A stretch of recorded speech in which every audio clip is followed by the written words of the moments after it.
ऐसा रहा होगा कि जब अंग्रेज भारत आए होंगे तो भारत में कोई वर्ण व्यवस्था, जाति व्यवस्था थी ही नहीं।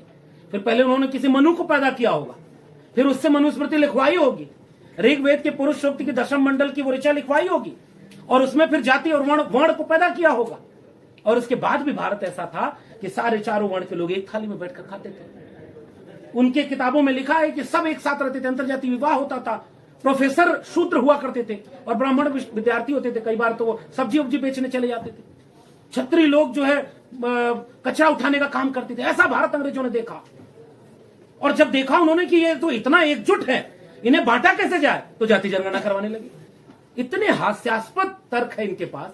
इसी तर्क से सुप्रीम कोर्ट के चीफ जस्टिस ऑफ इंडिया को और उन तमाम दक्षिणपंथी लोगों को अगर आप संतुष्ट करेंगे तो आपको कहना पड़ेगा कि आज इस देश में ऐसे विश्वविद्यालय हैं कि 45 केंद्रीय विश्वविद्यालय हैं, तो 45 में से 40 केंद्रीय विश्वविद्यालयों के vice chancellor SC ST OBC हैं। कोई भी डिपार्टमेंट आप उठा लीजिए, उसमें जो HOD बने हो उसमें 90% SC ST OBC है। दिल्ली विश्वविद्यालय के 90 डिग्री कॉलेज है, 90 में केवल 9 सामान्य वर्ग के प्रिंसिपल हैं, बाकी सब SC ST OBC है। और भेदभाव होता है सामान्य वर्ग के बच्चों के साथ, क्योंकि इंटरव्यू का पैनल ऐसा बैठता है जिसमें 10 में से 8 मेंबर SC ST OBC होते हैं, और जब कोई सवर्ण बच्चा जाता है तो उसकी जाति के नाम पर 5 गाली देते हैं, इंटरव्यू में नंबर कम देते हैं जब वो बोर्ड का हेड बने होते हैं। ऐसा कोई विश्वविद्यालय इस देश में एग्जिस्ट नहीं करता।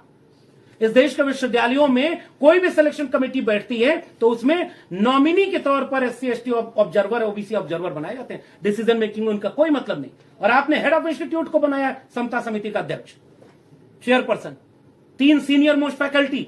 मैं दावे से कर रहा हूं कि किसी भी देश के विश्वविद्यालय का औसत निकाल लीजिए, अगर 10 सीनियर मोस्ट फैकल्टी मेंबर है तो 10 में 9 SC ST OBC नहीं होंगे, तो भेदभाव करेगा कौन? और आपने ऐसे वेग, सरकार वेग बनाई और वेग के नाम पर पूरे देश में आंदोलन हो गया। और मैं आहत हूं, अभी तक मेरा दिल दुखा ही है कि प्रधानमंत्री को उनकी जात के नाम पर गाली दे दी गई। कार्रवाई नहीं हो रही है। तेली वो हैं भी नहीं, लेकिन तेली के नाम से गाली खा गए। जो होगा उसके ऊपर क्या बीत रही होगी।